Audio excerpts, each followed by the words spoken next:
আমি খুব প্রকাশ্যে বলছি, দিলীপ ঘোষের সঙ্গে তৃণমূল কংগ্রেসের কোনো গোপন কথাবার্তা, কোনো গোপন যোগাযোগ নেই। বরং যারা সমালোচনা করছেন দিলীপ বাবুর, তাদের অনেকের সঙ্গেই যুগে যুগে তৃণমূলের বিভিন্ন রকম যোগাযোগ, এবং তারা এখনো তৃণমূলের প্রবেশের জন্য তাদের মধ্যে এখনো অনেকে অত্যন্ত আগ্রহী। দিলীপ ঘোষের সঙ্গে তৃণমূল কংগ্রেসের কোনো গোপন আপাত নেই। এবং আগের দিনের সৌজন্য বৈঠকে উনি মন্দিরে এসছেন, মমতা বন্দ্যোপাধ্যায় সেই মন্দিরেরই অফিস ঘরে একটা পরিচালন সংক্রান্ত মিটিং করছেন। তো খবর পেয়ে খুব স্বাভাবিক ব্যাপার, সৌজন্য। মন্ত্রী অরূপ বিশ্বাস দিলীপবাবু এবং বৌদিকে বললেন যে তার মুখ্যমন্ত্রী আছেন, এক কাপ চা খেয়ে যান, একটা সৌজন্য।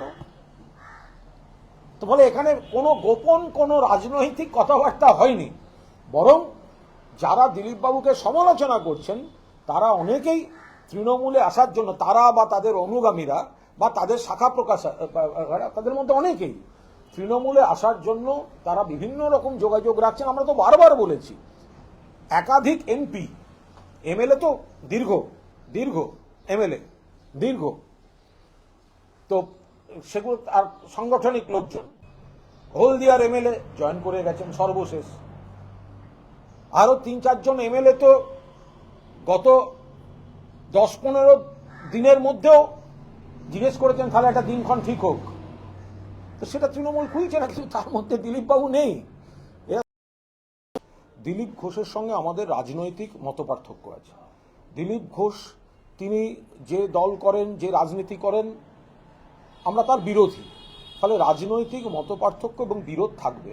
কিন্তু তাই বলে মাননীয় মুখ্যমন্ত্রী মমতা বন্দ্যোপাধ্যায় যখন দীঘায় জগন্নাথ দেবের মন্দির করলেন এবং বিভিন্ন রাজনৈতিক দলের সকলকে সিনিয়রদের আমন্ত্রণ জানালেন, সেখানে দিলীপবাবু সেই আমন্ত্রণে সাড়া দিয়ে সস্ত্রীক এসেছিলেন, পুজো দিয়েছেন। তাতে বিজেপির একাংশ যেরকম রেড়ে করে উঠছে, আমরা তো বিস্মিত। এরা সব বিজেপির এইসব লোকেরা নাকি নিজেদের হিন্দু সনাতনী এইসব বলে। জগন্নাথ দেবের মন্দিরে যাওয়ার জন্য দিলীপ ঘোষকে যারা আক্রমণ করছে তারা আজ যাই হোক প্রকৃত হিন্দু বা সনাতনী হতে পারে না, তারা ভেজাল হিন্দু।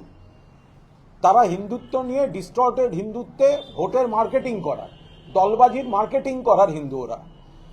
দিলীপ ঘোষের সঙ্গে আমাদের আইডিওলজিক্যাল ব্যাটল থাকবে, আমাদের পলিটিক্যাল ব্যাটল থাকবে।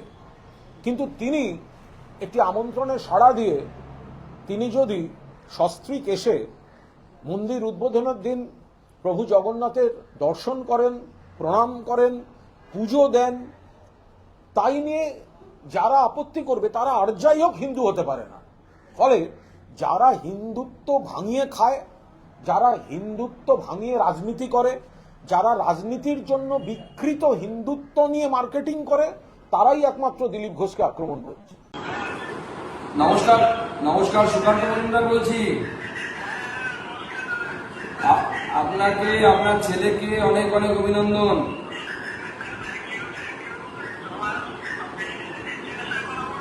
হ্যাঁ দিন।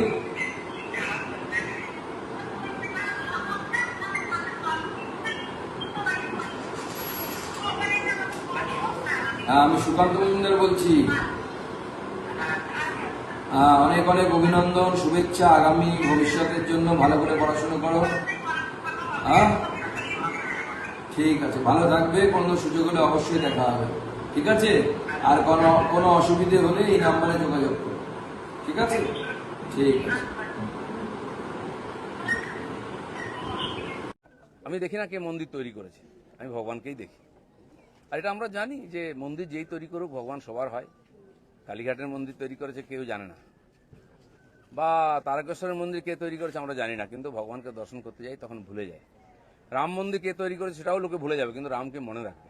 আমি এসেছি, পশ্চিমবাংলায় সব কিছু তো রাজনীতি হয়, হয়েওছে, কিন্তু আমার খুব মজা লাগছে। আমার পার্টির কিছু লোক খুব কষ্ট পেয়েছে, যে পার্টির কর্মীরা কষ্ট পেয়েছেন, করবে কিনা আমি বলছি বিজেপি করতে গেলে হতাশায় ভুগবেন না। কিন্তু দিলীপ ঘোষ তিনি কাল বিভিন্ন সংবাদ মাধ্যমে জানিয়েছেন যে আমি আপনাকে বরাবর বলেছি আজকে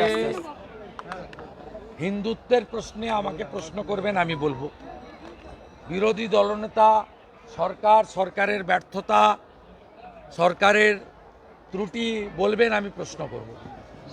ভারতীয় জনতা পার্টির ব্যাপারে আপনি দলের দায়িত্বশীল লোককে প্রশ্ন করবেন, তিনি উত্তর দিবেন, বা দলের স্ট্যান্ড যদি ঘোষিত হয় তাকে সমর্থন করার দায়িত্ব আমার। কিন্তু কোনো ব্যক্তি তিনি কি করবেন, কি করবেন না, কি বলবেন, কি বলবেন না, সেসব উত্তর আমি দেব না। আমি একজনেরই বক্তব্যের প্রতিক্রিয়া দিই, একজনেরই বক্তব্যের পাল্টা বক্তব্য দিই, একজনেরই বক্তব্যের ত্রুটি বিচ্যুতি ধরে দিই, একজনেরই মিথ্যাচারকে আমি কাউন্টার করি। তার নাম হলো মমতা ব্যানার্জি, আর উত্তরদাতার নাম হলো শুভেন্দু অধিকারী। আমি